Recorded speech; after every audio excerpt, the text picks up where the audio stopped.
They say old houses hold on to the voices they've heard, but I never believed that until the night I heard my mother calling me from a place she never lived. I stood at the threshold with the key trembling in my hand, wondering how a dead woman could speak so softly, and so close. The story follows Mara, a 29-year-old woman returning to her family's rural hometown after her aunt's sudden passing. The old house on the hill, the one her aunt forbade her to enter, now legally belongs to her. The town is quiet, the air always holding a faint chill, as if the land remembers more than it should. Mara wants closure after years of estrangement, but the silence of the property feels watchful, as though something has been waiting for her return. And on her first night, that silence breaks with a familiar voice calling her name. I still remember the way the hallways smelled that morning: old paper, warm dust, and a thin line of winter air slipping through the window frame. The lawyer hadn't spoken yet. He just sat there with the key resting in his palm, like it was heavier than it looked. When he finally slid it toward me, the metal scraped softly against the wood, almost like a warning. And for a moment, I swear the room went still, as if even the walls were waiting to hear what I would say. I didn't say anything. I just took the key. The office felt smaller than I remembered from childhood, back when I'd sit quietly in the corner while my aunt handled papers I didn't understand.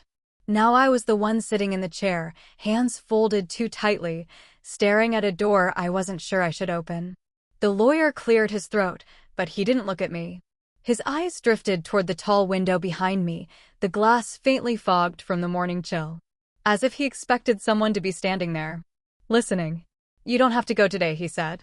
But the way he said it, it sounded less like advice and more like regret. I didn't tell him that I hadn't slept. That the moment I heard my aunt was gone, something inside me started pulling softly, steadily, back to that old house on the hill. The one she told me never to enter. She never raised her voice about it. Never scolded. She just whispered the warning the way some people whisper prayers. Quiet. Afraid. Like the house could hear her. I tucked the key into my coat pocket and stood. The lawyer finally met my eyes, but only for a heartbeat. "Mara, be careful," he murmured. I didn't ask why. Because I wasn't sure I wanted the answer. The road to the old property was narrower than I remembered. Tall trees leaned inward, their branches tangled like fingers trying to keep something hidden. My hands stayed tight on the steering wheel, even though there was no one else on the road. Somewhere between the main town and the far fields, the memories came back, the soft warnings, the quiet looks my aunt gave whenever I asked about the house. She always said the same thing. Some places keep what they've been given. I never asked her what that meant. I didn't want to know then. I wasn't sure I wanted to know now. When the house finally appeared through the trees, my breath caught the way it does when you see someone you've tried hard to forget. It looked exactly the same: whiteboards, dark windows, the long porch sagging slightly on the left side. Time hadn't touched it. Not even gently. But something else had. The porch swing, the one that used to creak even in the stillest wind, was perfectly still. Like it hadn't moved in years. Like it didn't want to move. I parked the car, turned off the engine, and listened. No birds. No wind. Just silence. A deep, listening kind of silence. The kind that feels like a held breath. When I stepped out of the car, the air shifted, not colder, not warmer, just tighter. As if the space between me and the house had thickened. I could feel the key inside my pocket warm against my thigh, which made no sense at all. Metal shouldn't hold heat that long. Not from a room that cold. The pathway to the porch was covered in leaves, but none of them moved under my steps. Even the ground felt still. Like the earth was trying not to draw attention to itself. I paused at the bottom of the steps. My aunt used to stand there during summers, waving me over for lemonade. But I never saw her smile fully when she looked back at the house behind her. She always kept one hand on my shoulder, and the other on the railing. As if she was ready to pull me away if the house so much as breathed wrong. Now the railing felt colder than the air around it. Colder even than the season. I looked up at the windows. Dark. But not empty. There's a difference. You can feel it, the quiet weight of being watched, even when there's no face to find. I swallowed hard and stepped up onto the porch. The board beneath my foot let out a slow, reluctant creak. It sounded not surprised, more like it remembered me. I took the key from my pocket and held it in my palm. Tarnished brass. A small crack in the bow. A shape I'd seen 1,000 times in my aunt's desk drawer, but never touched until today. The door waited in front of me. No wind moved. No insects buzzed. Just the sound of my breath, too loud in the stillness. My hand shook as I lifted the key. Not because I was afraid of what was inside, but because something in the silence felt hopeful. Like the house had been waiting for this moment. For me. And the question whispered through the cold, quiet air as the key touched the lock. Why does a house with no heartbeat feel like it's listening? The door gave way with a sigh, the kind a tired person makes when you wake them too early. Cold air slipped past me, curling around my ankles, heavy with a stale scent that felt older than the house itself. I stepped inside. My breath fogged in front of me, drifting through the stillness like it didn't want to stay. Dust covered the floor in a soft, untouched blanket. Except for one place. A thin trail of footprints led deeper into the hallway, quiet as a whisper.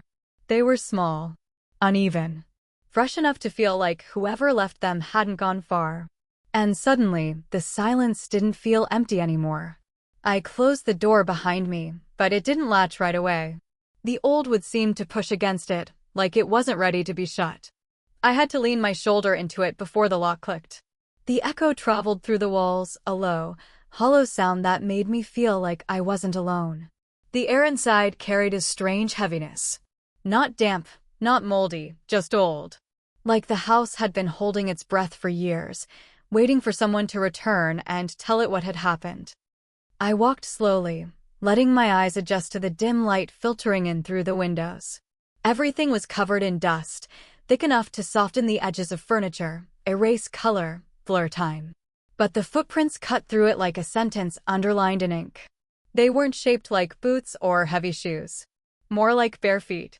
Small, but not a child's. I crouched, running my fingers lightly through the prints. The dust shifted under my touch, revealing the fresh outline beneath it. Someone had been here. Recently. And they didn't want to be noticed. I told myself it was the lawyer. Or an animal. Or anything that made sense. But the truth was already curling beneath my ribs. The house wasn't supposed to have visitors. Not since my aunt died. Not since she locked it up for good. The footprints led straight down the hallway, the one that always felt too long, even when I was little. The boards groaned under my weight, soft and slow, as if they remembered me and were surprised I'd come back. I moved carefully, trying not to disturb the pattern in the dust. There were 10 steps, maybe 11, before the prints veered toward a doorway on the right. A door I didn't remember. At all. Growing up, I knew this hallway like my own name. Every picture frame, every creaking board, every shadow that stretched too far in the evenings. But this door wasn't part of those memories. It looked newer than the rest of the house, cleaner wood, straighter frame. Almost like someone installed it quietly, without wanting questions. The footprints stopped directly in front of it. My breath thinned. Not from fear, not yet, but from that unsettled feeling that comes when your past shifts under your feet. I reached out and touched the door's surface. Cold. Smoother than anything else in the house. That's when I heard it. A soft thud. Not loud. Not sharp. Just deliberate. Like something settling. Or someone moving a step too late. I pulled my hand back quickly, my fingers tingling. I waited. Listening. The hallway felt narrower, the air tighter. Who would be inside a locked house? And why this room that shouldn't even exist? I stood there, staring at the door, trying to convince myself I'd imagined the sound. Old houses shift. They breathe. They complain. But the silence afterward didn't feel natural. It felt aware. A faint draft moved under the door, cool against the skin of my ankles. Something inside had disturbed the air. I stepped back, letting my gaze travel along the edges of the frame. There was no dust on the knob. No residue on the hinges. Everything around the door looked used, meaning someone had touched it recently. I thought about turning around, walking back to the car, driving away and pretending this house was nothing more than wood and memories. But the footprints, those small, careful prints, seemed to hold me in place. like they were waiting for me to finish the path they started. So I did the one thing my aunt would have told me not to do. I reached for the knob again. My fingers barely brushed the metal before a second sound came from behind the door. Softer this time. A rustling, like fabric shifting, or someone exhaling. A slow, cold wave crawled up my spine. Hello. My voice came out too soft, almost apologetic. No answer. Just that deep, listening quiet pressing against the wood. Whoever, or whatever, was in that room, didn't want to be found. And yet, it hadn't locked the door. I stood there with my hand hovering over the knob, the dust swirling lightly around my shoes as if the house had stirred. The silence felt heavier than the walls around me, thicker than the air. A part of me wanted to open the door, to know why someone else had walked through this house before I did, to understand what my aunt had been afraid of. But another part, the part that remembered her whispers, her careful warnings, held me still. The thud echoed again in my memory, quieter now, almost like a heartbeat behind the wood. I lowered my hand slowly, stepped back, and breathed out, because suddenly the question felt too large for that narrow hallway. If no one else had a key, then who left those footprints? The hallway was so still I could hear my own pulse in it, slow, uneven, almost too loud for a place that hadn't held a living person in decades. I kept my eyes on the strange door, the one the footprints had led me to, the one that didn't belong in any of my childhood memories. My fingers hovered just above the knob. Not touching. Not brave enough to turn it. That was when I heard it, a thin, breath-soft whisper slipping through the plaster beside the frame. So faint I almost mistook it for memory. But memory doesn't echo. And it doesn't call your childhood name. At first, I thought the house was shifting again, settling into the weight of old wood and older secrets. But the whisper threaded through the wall a second time, shaping itself into a sound I knew too well. Mari. No one had called me that in 15 years. Not since my mother's voice went still in a hospital room that smelled of bleach and winter air. I stepped back without meaning to, my shoulder brushing the dusty wallpaper. It crumbled slightly under my touch, flaking down my sleeve like dry snow. The house felt colder than before. Not the kind of cold that comes from weather, but the kind that comes from being watched. I closed my eyes for a moment, listening the way a child listens for a lullaby through a cracked bedroom door. Part of me wanted it to stop. Part of me needed it to come again, just to be sure I wasn't losing my grip. The footprints behind me were still fresh. The air around the door still carried a faint draft, moving as though someone on the other side had just stepped back. Mari. This time the voice was clearer. Softer. Almost coaxing. Like she used to say it when she brushed my hair after nightmares. My breath caught in my throat, thin and trembling. Because my mother never set foot in this house. I stared at the wall beside the door, the exact place the whisper had slipped through. The plaster was cracked in one thin line, not wide enough for anything visible, but deep enough to hold sound if sound wanted to stay. My knees felt unsteady, like they were remembering things I hadn't felt in years. The way my mother hummed under her breath. The way she'd touch my cheek to get my attention. The way she said my name like it was fragile. The voice came again, softer this time, almost muffled by something I couldn't see. Mari, come here. Every muscle in my body tightened. It wasn't possible. It wasn't logical. But grief bends logic, and old houses bend grief. I leaned forward slightly, as if the wall itself were pulling me through curiosity and fear and longing all at once. The sound drifted out again, a low hum that threaded itself through the hallway like warm breath against my ear. My mother used to hum that way when she wanted me to sleep. I stepped back, barely breathing. No. The word left me without strength behind it. For a moment, the house went quiet. Too quiet. Like it was waiting for me to believe it. Then the whisper pushed through again, shaped around that lullaby tone I hadn't let myself remember. Mari, come home. Something inside me broke just a little, not with pain, but with recognition. The voice wasn't distorted. It wasn't distant. It was hers. The same pitch. The same warmth tucked inside the syllables. But it held something else too. Something I hadn't heard since I was small enough to fit in her lap. A melancholy sweetness, the tone she used when she wanted me close. The sound moved with me when I stepped backward, as if following, as if it didn't want distance. I turned away, refusing to look at the door again. My breath hitched when the floorboard near my heel groaned, carrying the sound toward that new door like an invitation or a warning. I couldn't tell which. I started down the hallway, moving slowly, afraid to make noise. But the whisper didn't stay behind. It drifted out after me, thinner now, stretched like it was dragging across the walls. Mari.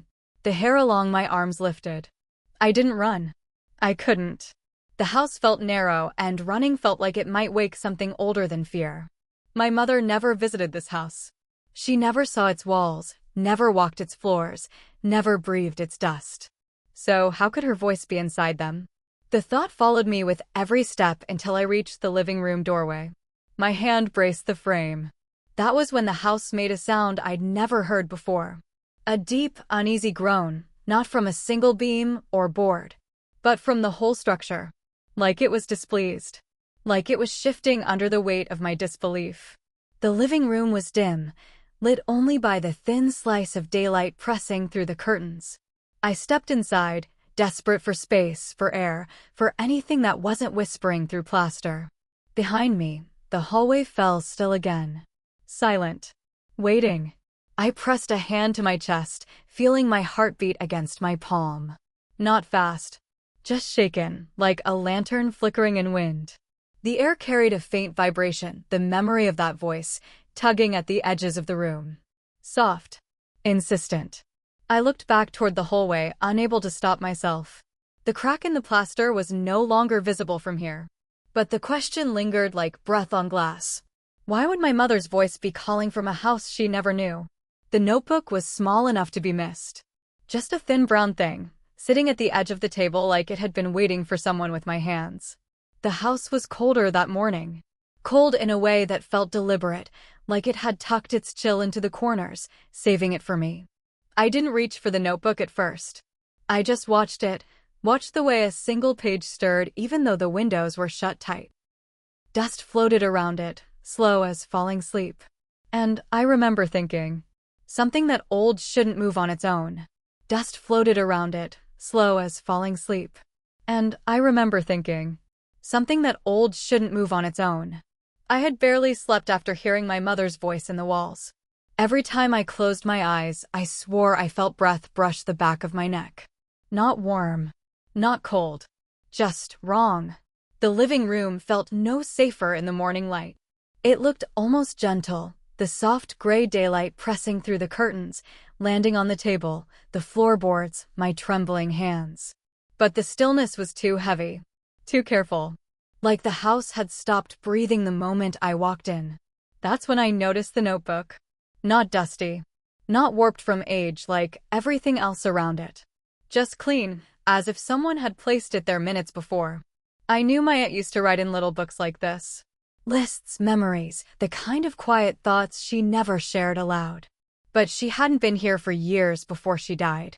She hadn't touched anything in this house since the winter she left it behind. Still, the handwriting inside was hers. The looping letters. The slanted lines. The pressure marks where she always pressed too hard on downstrokes. I didn't want to open it. But when a page fluttered again, without any breeze, I felt my fingers move on their own.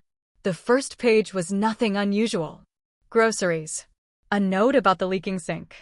A reminder to write to a friend she never actually wrote to. But the next page. The ink shifted. Like her hand had started shaking. The house is not empty, she wrote.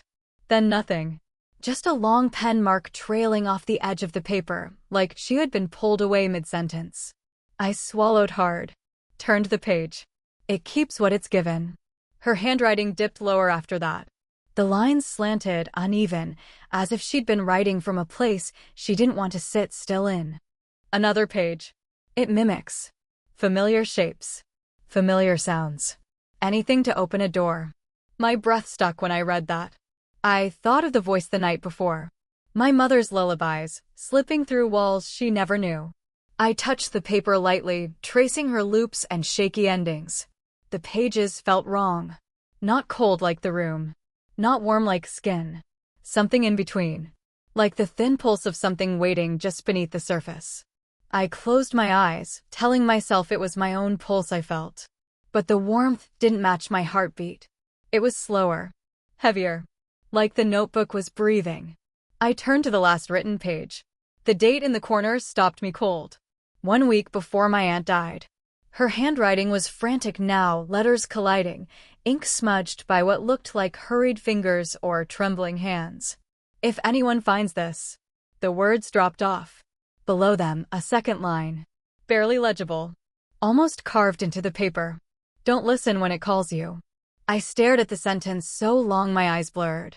The room felt smaller. Walls leaning in. Floorboards groaning under a weight that wasn't mine. Something shifted behind the hallway door. A soft creak. As if something there agreed. I held the notebook tighter. Too tight. The warmth beneath my fingertips pulsed again, stronger this time. Like a heartbeat quickening. I whispered, "Aunt Clara, what were you afraid of?" The silence that followed wasn't empty. It was thick. Aware. And for the first time since I arrived, I felt like the house was listening to me. With interest. The air stirred. Barely. But enough to lift the edge of a page, flipping it back toward the unfinished sentence. As though urging me to finish it. Or read deeper. Or stay. I stepped away instead. But the warmth remained in my palms, even after I let go. I placed the notebook back on the table. But the moment it left my hands, the room felt colder. Sharper. Like I'd taken something warm away from the house. And it wanted it back. A soft ripple of air brushed past me. Not enough to move anything else. Just the last page. It lifted. Opened. Settled face up again. Inviting. Waiting. The final line stared up at me like an unfinished breath. Don't listen when it calls you. And, somewhere deep in the hallway, behind the door I hadn't dared open, something whispered my childhood nickname. Soft. Sweet. Too familiar. I didn't turn around. But I knew the house wasn't done with me yet. Not even close. Halfway up the stairs, I felt it before I saw it. That strange pressure in the air, like someone had just whispered my name and then swallowed the sound. The light along the stairwell was thin, barely touching the wall. But it was enough to catch a glint of gold. The edge of a frame I didn't remember. I stopped. Held the railing. Let the silence settle the way dust does, slow, deliberate, claiming everything it touches. Then I saw the portrait. My mother. Or something that wanted me to think so. Her eyes followed the light and me. I hadn't seen her face like that in 15 years. And never in this house. Every step I took toward the portrait felt borrowed, like the staircase didn't want to hold me. The wood dipped under my weight, protesting softly, as if reminding me this place wasn't mine anymore. The frame leaned crooked against the wall, not much, just enough to feel purposeful. As though someone had touched it recently. Adjusted it with familiar fingers. The house smelled old everywhere else. Dry. Dust sweet. But here, beside the portrait, the air shifted. Warmer. Almost gentle. And the closer I got, the more impossible it became to ignore the feeling building in my chest. A tightening, like memory trying to claw its way out. My mother never stepped inside this house. Not once. She used to call it your aunt's shadows, a place she said was too quiet, too watchful. Growing up, she kept me away from it the way people keep children from deep water. So why was her face here now? Soft curls. Warm eyes. The faintest smile, the kind she wore only on the nights she thought no one was looking.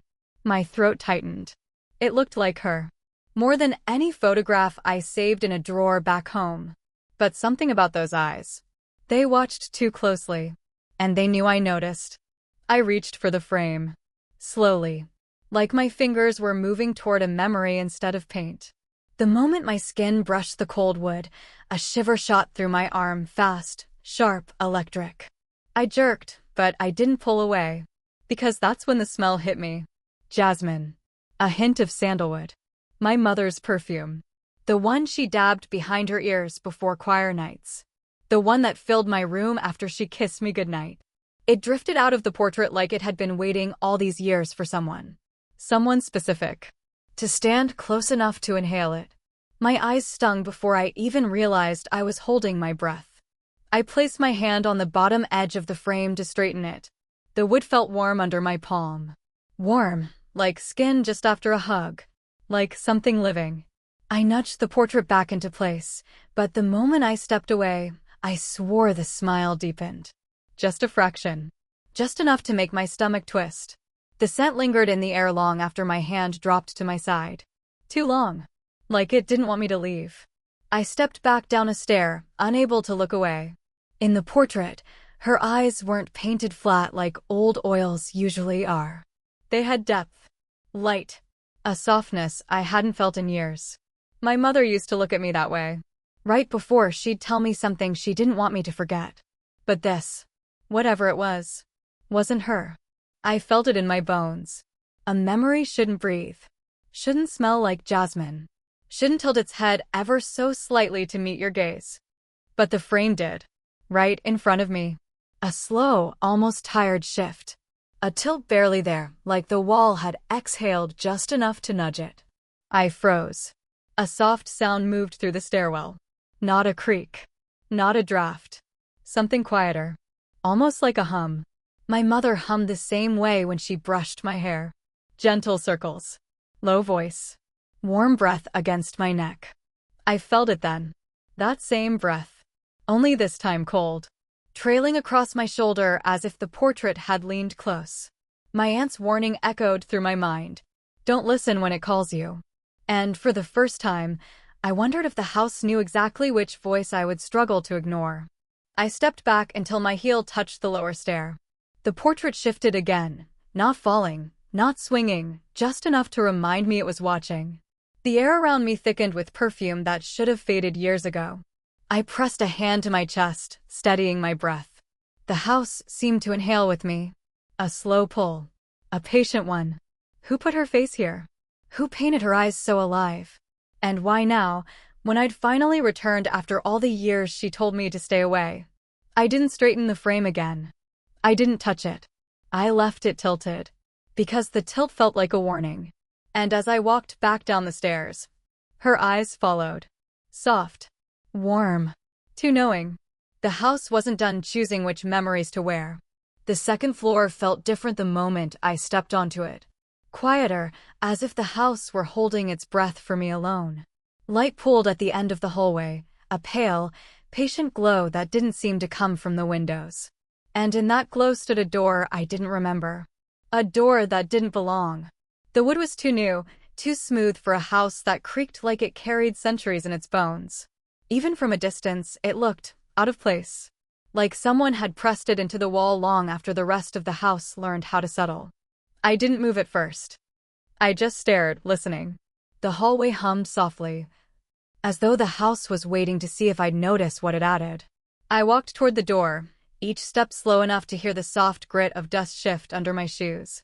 Up here, the air was cleaner, not fresh, but less stale than the rooms downstairs. Almost like the house breathed differently on this level. My aunt used to say the second floor was unfinished, though I never understood what she meant.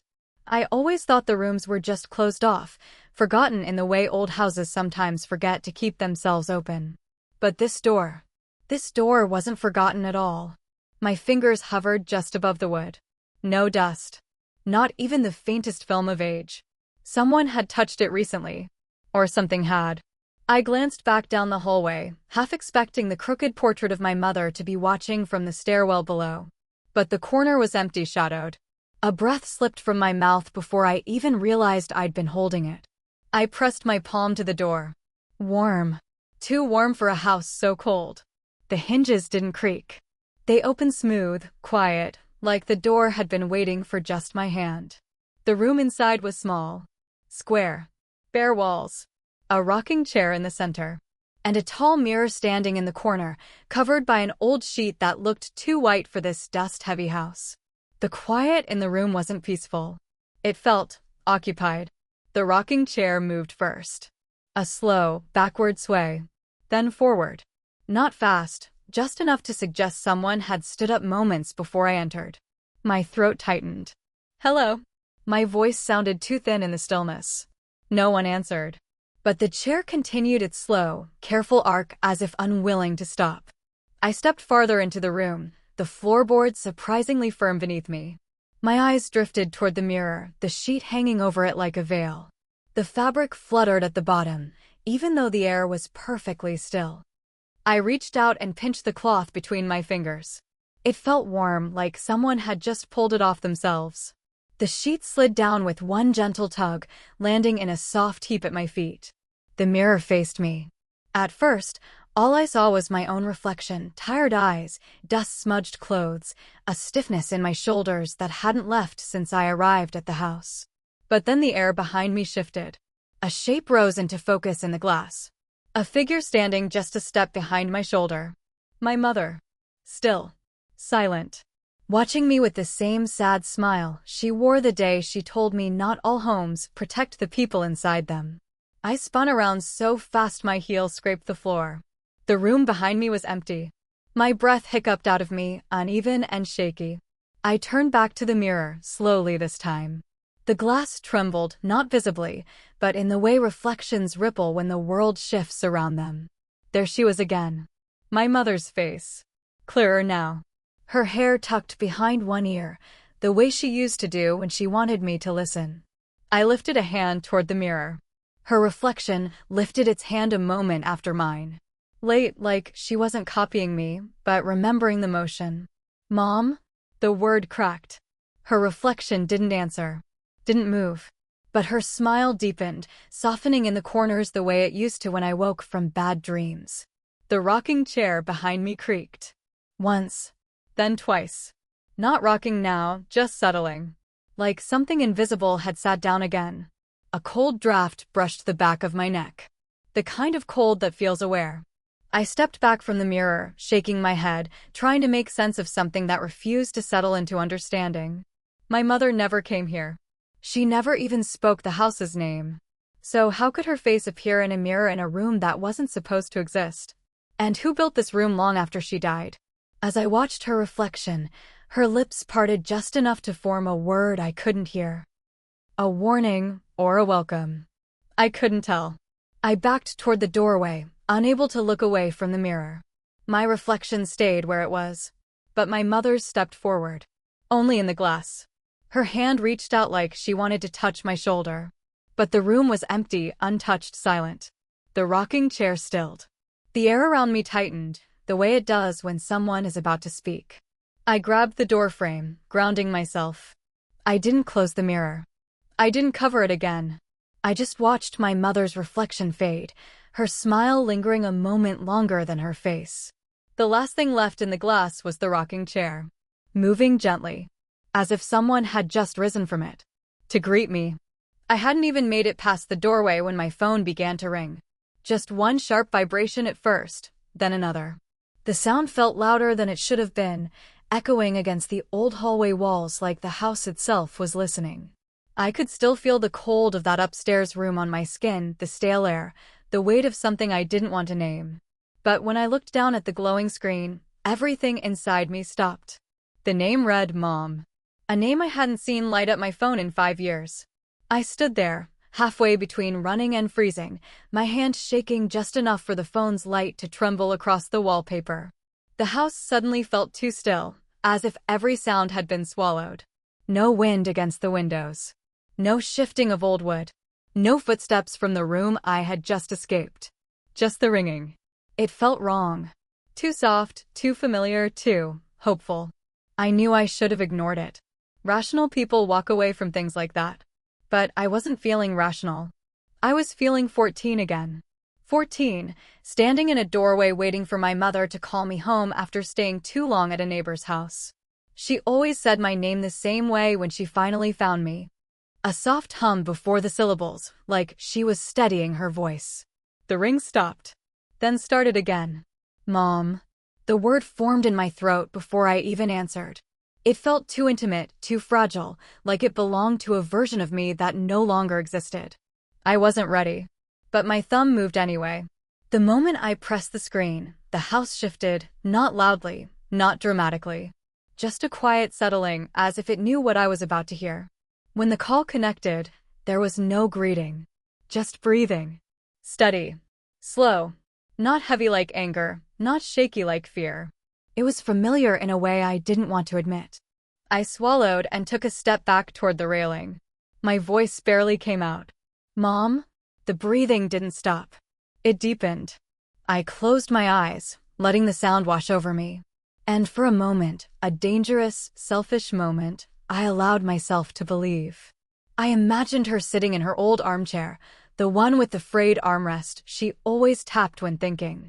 I imagined her smiling, leaning forward, humming before she spoke like she used to when she was trying to sound gentle. The line crackled softly. Then, a hum. Barely there.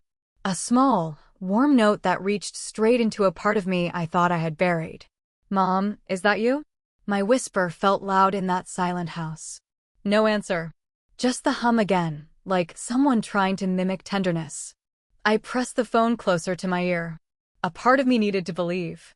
Another part of me, the part still running from that upstairs room, knew better. Please say something. The words fell out like a confession. But the voice on the other end didn't speak. It only breathed, then hummed a little louder as if remembering an old lullaby. And then, silence. Not the quiet kind. The kind that feels pulled out of the air, leaving everything heavy. Hello. My voice cracked, thin as thread. No breathing now. No hum. Not even static.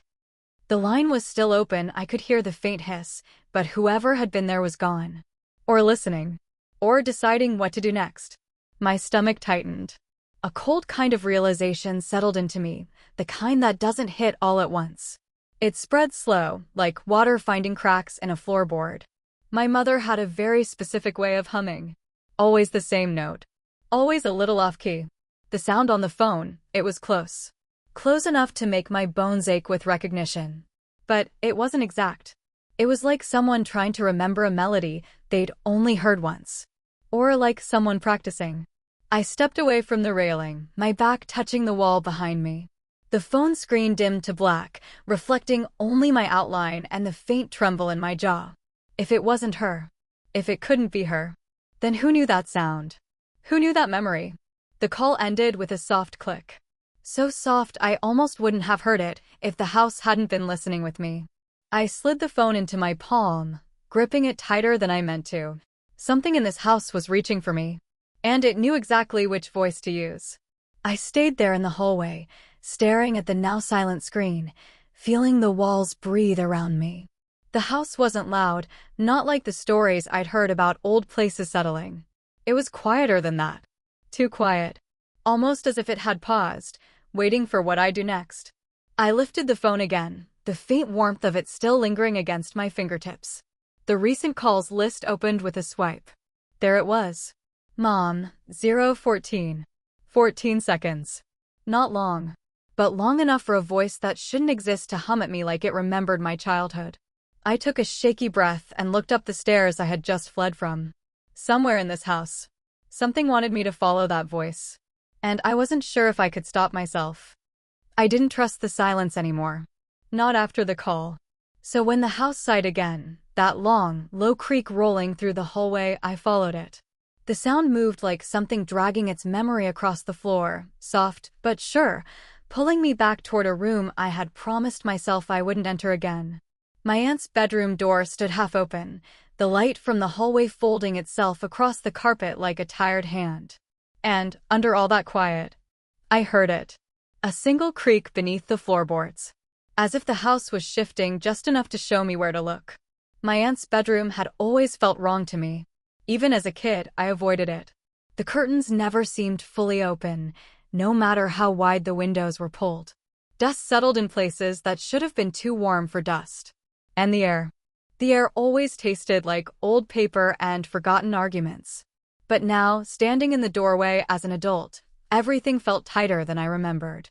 The bed was stripped bare, just a frame and a thin mattress. The dresser drawers hung open like mouths mid-sentence.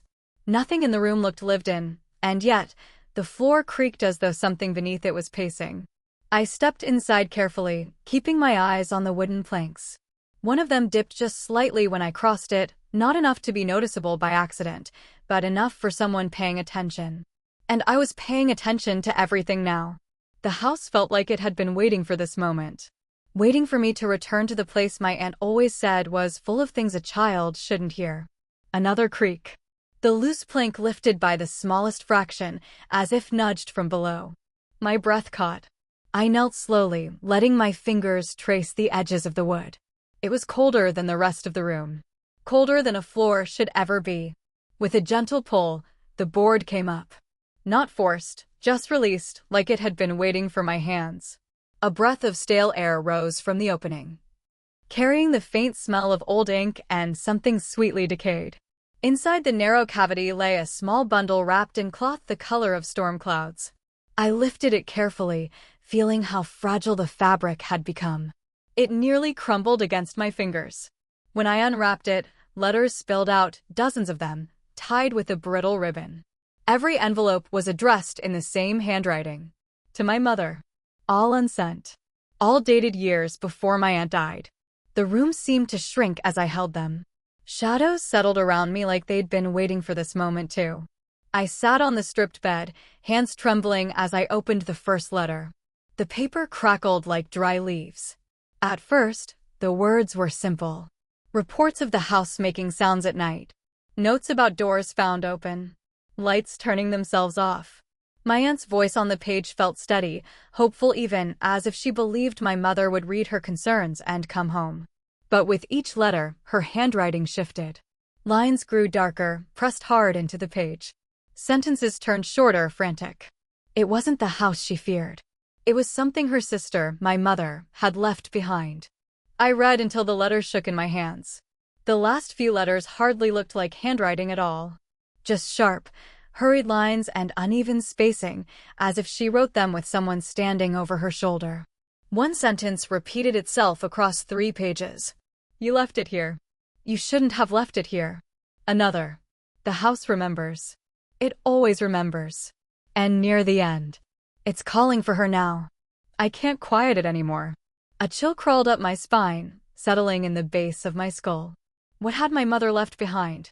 Something so powerful my aunt felt she had to hide the letters, bury them under the floor as if the house itself might reach for them. I opened the final envelope. It wasn't finished. Half the page was blank, the last line cut off mid-sentence. If Mara ever returns. That was it. Nothing more. The silence in the room thickened. Not empty, expectant. I looked down at the floorboards, imagining my aunt kneeling here in the dark, writing these letters with shaking hands. Hearing things move under her feet. Feeling watched by a house that didn't want her speaking the truth out loud. And suddenly, everything inside me clicked into place like a lock turning. My aunt didn't warn me to stay away because of the house. She warned the house to keep away from me. She wasn't protecting me from what lived here. She was protecting this place, whatever it held, from my mother. My pulse thudded painfully in my throat. So, what had my mother hidden that a house could remember? I gathered the letters back into the cloth bundle, but my hands wouldn't stop shaking. The air in the room felt heavier now, like the walls had leaned closer to listen. The floorboard beside me creaked again, not loosening this time. Just shifting. As if settling after sharing something it wasn't supposed to. I placed the plank back gently, but the wood throbbed faintly under my palm, warm in a way that made no sense. When I stood, the room felt different. Not hostile. Just aware. I held the bundle of letters to my chest, the ink smell clinging to my clothes, to my skin. Whatever my mother had left here, whatever the house was trying to return, it was waiting for me. And I could feel, in the quiet between breaths, that I had already woken it. The storm rolled in like a quiet warning. Rain pelted the windows, sharp and rhythmic, drowning the world outside. The lights flickered once, twice. Then everything went black. I froze in the middle of the living room, hands hovering above the sideboard, listening. The house sighed around me, settling in the dark, almost like it knew I was awake now. And then I heard it. A voice. Not one voice, but many. Layered. Echoing. Soft. Urgent. Familiar. Calling my name. And I knew, before I even moved, that the house wasn't just listening anymore. It was speaking. I groped along the wall, my fingers brushing over the rough plaster and the cool edges of furniture. Candles. I needed candles. But every drawer I opened seemed empty, as if the house had swallowed them. The voice didn't stop. It came from the corners, from the hallway, from beneath the stairs, vibrating through the walls. Layered. Echoing. 100 whispers of my mother's tone, her name folded into them over and over. The air grew heavy. Not just humid from the rain, heavy with something alive, something waiting. I could feel it pressing against my chest, urging me forward, guiding me. My hands fumbled along the hallway wall, feeling the bumps and edges, the wood grain of doors I had passed a dozen times before. I knew the hallway. I knew the creaks and the shadows. And yet, every step felt new. Like the house had rearranged itself overnight. It whispered my name again. Longer this time. A note of sorrow threaded through it. Longing. Something close to hunger. I stopped at the door. The one I had been told never to open. The walls vibrated softly around it. The voice layered itself over the grain of the wood, urging, coaxing, pulling me closer. And I realized then that the house wanted me somewhere. Somewhere it had been waiting for me to go. My hand hovered over the doorknob. The voice became louder, pressing from all directions at once, threading through the shadows and the storm. I could hear my own pulse echo in time with it. The hallway stretched, longer than I remembered. Rain pounded against the windows, but the sound had become background, muted beneath the murmurs coming from inside the walls. I leaned closer, listening to the way the wood seemed to vibrate, like it had been trained to speak. Open it. Not words exactly. A feeling. A direction. A plea. I swallowed. I could feel the storm outside in my bones, cold and electric, but the air here was hotter, thick and sticky, like the house itself had taken a breath. I glanced back at the living room. Shadows pooled in corners, familiar shapes twisting into something unfamiliar. And yet I didn't move. I couldn't. The voice came again, layered and coaxing. The way my mother's tone once softened me to sleep. The way it used to calm me. Except now it was everywhere. And everywhere I turned, it wanted me closer. I pressed my hand to the knob. A tremor ran through the door. Like the house itself was bracing for me. I opened it. The hinges groaned softly, a sound familiar yet alien in the storm. The air inside was warmer, heavier, like the room had been waiting, breathing, alive. The voice stopped. For the first time, absolute silence. Only the storm beyond the windows remained. And my own breathing, ragged and loud in the small space. I stepped inside. The floorboards creaked underfoot. Dust rose like smoke around me, disturbed from decades of stillness. And then I saw it. The room had been empty before, or I had never noticed it. Now, shadows gathered in shapes that suggested furniture, or perhaps shapes imagined. I could feel the walls pulse softly, the wood breathing, vibrating in time with something unseen. A small object lay on a table in the corner, half hidden under a piece of cloth. The house hummed around it, urging me forward. I reached out. Before my fingers touched it, I understood something I hadn't before. The house wasn't just holding the object. It had been waiting for me to claim it. The storm outside beat harder, shaking the windows. But here, in the quiet aftermath, I realized I wasn't just following the house. It had guided me to something my mother had left behind. Something the house had been keeping safe. Or hungry for. I hesitated, breath caught in my chest. The layers of voices, the whispers, the longing in the air, all pointed to one truth. I was never meant to open this door. But the house needed me to. The object lay beneath the cloth, waiting. I could feel its presence, pulsing softly, almost like a heartbeat. The room's walls pressed close, vibrating with every memory, every whispered name, every longing the house had stored for decades. I could feel it watching me, coaxing me, urging me to lift the cloth. Rain hammered the windows harder, but the sound didn't matter. The storm was outside.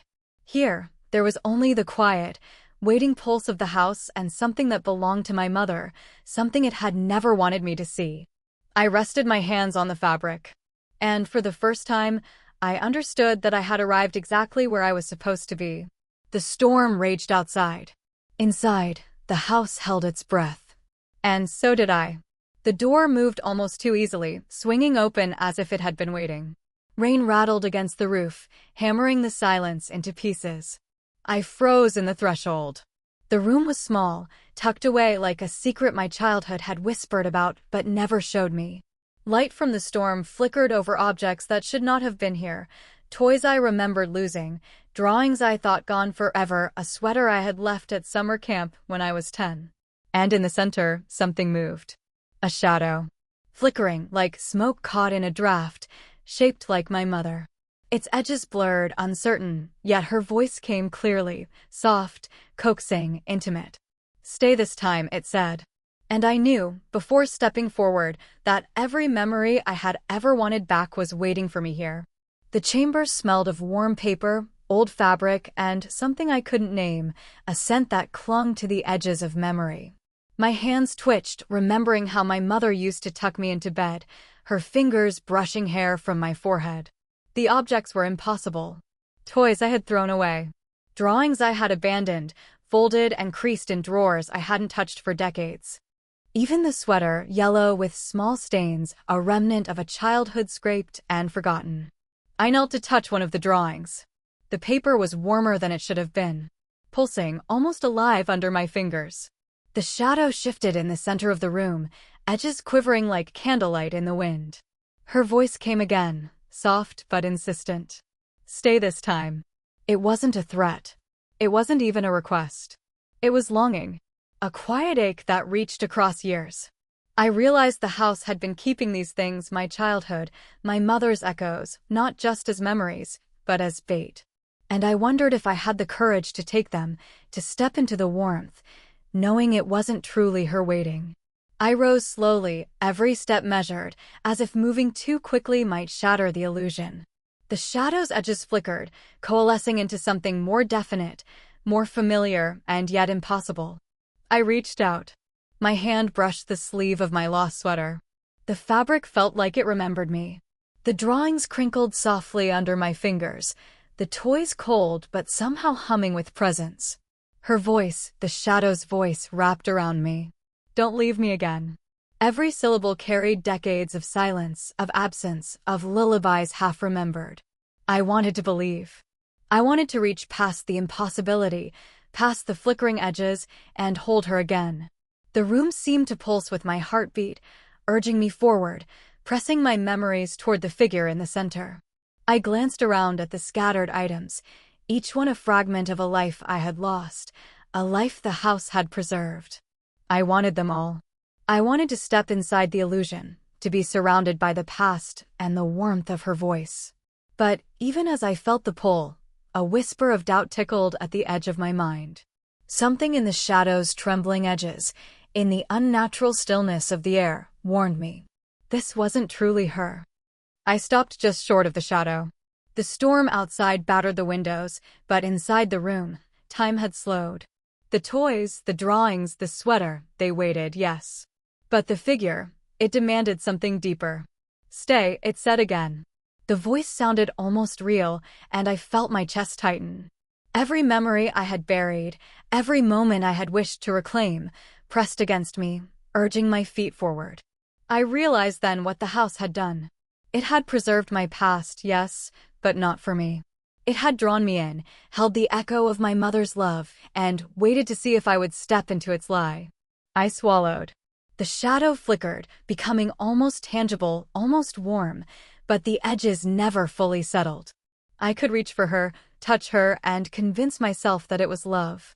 But love, I understood, wasn't enough to overcome what was false. I took a step back. The room seemed to sigh, the objects settling like disappointed breaths. The shadow's voice softened, but didn't vanish. "I'm still here." And I felt the tug of every memory I had ever cherished, every lullaby, every bedtime story. And I understood, finally, that some things the house keeps are never meant to be held. I turned away. The sweater slipped from my fingers. The drawings fluttered slightly as if disappointed, the toys sitting silent and still. The shadow flickered one last time, holding the faintest trace of warmth, of longing, of love that wasn't mine to take. The storm outside began to ease, rain drumming softer against the windows. The house seemed quieter now, as if it had acknowledged my choice, accepted my refusal to step into its illusion. I walked back toward the hallway, toward the door I had never meant to open. And even as I left the chamber behind, I felt the house watching me, remembering me, and waiting. Some things it kept were never meant for me. Some things it will never let go of. The first pale light of dawn touched the edges of the old house, soft and hesitant. Rain had stopped overnight, leaving the world damp and quiet, but inside, the air still vibrated with yesterday's storm. I stood in the small chamber, the shadow in the center flickering faintly, edges wavering like smoke caught in a draft. It was warm, almost familiar, almost comforting. But I knew I had to know that the figure was not my mother. Her voice echoed softly, whispering my name. Every lullaby, every bedtime story, every stolen fragment of memory pressed against me. And for the first time, I saw the truth reflected in those trembling edges. It was the house itself, feeding on what it had stolen. I sank to my knees, chest heaving with the weight of recognition. The room, the objects, the flickering figure, they were a trap, a memory pressed into form, designed to make me stay. I touched the sweater again. Cold, not warm. The drawings felt brittle, paper long past its time. The toys, plastic chipped, stuffed fur matted, carried only echoes of my own longing. The figure shifted as I watched, imitating every gesture, every tilt of my mother's head, her eyes soft, familiar. I could almost hear her voice in the wind that drifted through broken shutters. But I knew. I had spent too many years listening for her, dreaming of her. And the house had taken that longing and mirrored it back, crafting an illusion to hold me here forever. I rose slowly, knees stiff, heart tight. "Mom," I said aloud. The single word felt like a hammer, breaking the quiet. The figure flickered violently, edges fraying as if wounded. The house itself groaned, a deep, rolling tremor through floor and walls. And in that moment, I understood love alone was not enough to claim what was lost. I had to choose reality over the pull of memory, truth over comfort. The shadow recoiled, voice softening, whispering fragments of lullabies, faint words of consolation. "Don't leave, stay." The floorboards shuddered beneath my feet. Dust rose in lazy swirls, catching the faint dawn light. I stepped back. The objects, my lost sweater, the drawings, the toys, trembled in place, but I didn't touch them. The house tried to coax me closer, pressing every memory, every ache into my chest. I raised my voice again, clear this time. "Mom." The figure quivered violently, edges breaking into gray mist. It was no longer a woman. It was a shape, a pattern of echoes, feeding on grief, on nostalgia, on longing. I felt a strange compassion, almost guilt, but the pull of the house could not erase the truth. The objects were nothing but bait. The voice was nothing but an echo. I backed toward the door, footsteps slow, deliberate. Every whisper followed me, softer now, desperate. It tried one last time to lure me, threading half memories into the air. But I refused. I would not step into its lie. I reached the threshold. The shadow stretched, distorted, trying to reach beyond its edges. "Stay," it whispered again, barely audible, a breath of my own childhood memories. I looked around the room one last time. Every toy, every drawing, every lost fragment of my life, it belonged to me only in memory, not in this place. The house groaned, walls vibrating as though disappointed. I realized then that it had always been patient, always hungry, always waiting for someone to fall for the illusion. I whispered my mother's name again, steadily, with clarity. The figure wavered, dissolving into nothing more than a flicker of gray mist. The room trembled violently, furniture shifting slightly as if the house itself were throwing a tantrum, a storm of disappointment and hunger. I felt every heartbeat of the building, every echo of memory it had tried to feed on, and I refused it. I stepped back into the hallway, cold and damp, and the house seemed to sigh around me. The echoes faded. The air settled. Even the objects in the room lost their pulse, lying inert in the pale dawn light. I left the chamber behind. The house was quiet, vast and disappointed, exhaling the weight of what it had tried to claim. The front door loomed ahead. I hesitated, hand on the doorknob, and listened. Nothing moved. No whispers. No coaxing. Outside, the sky was lightning, rain-soaked streets gleaming in early sun. I locked the door behind me, the key turning heavy in my hand. And still, a question lingered, sharper than the cold morning air. If the house could mimic the dead, if it could hold memories and craft illusions of love, what else had it kept hidden in its walls, waiting for someone to step inside? I walked away slowly, leaving the echoes behind, but knowing they would linger. Some truths were too heavy for the living. And some memories the house would never release.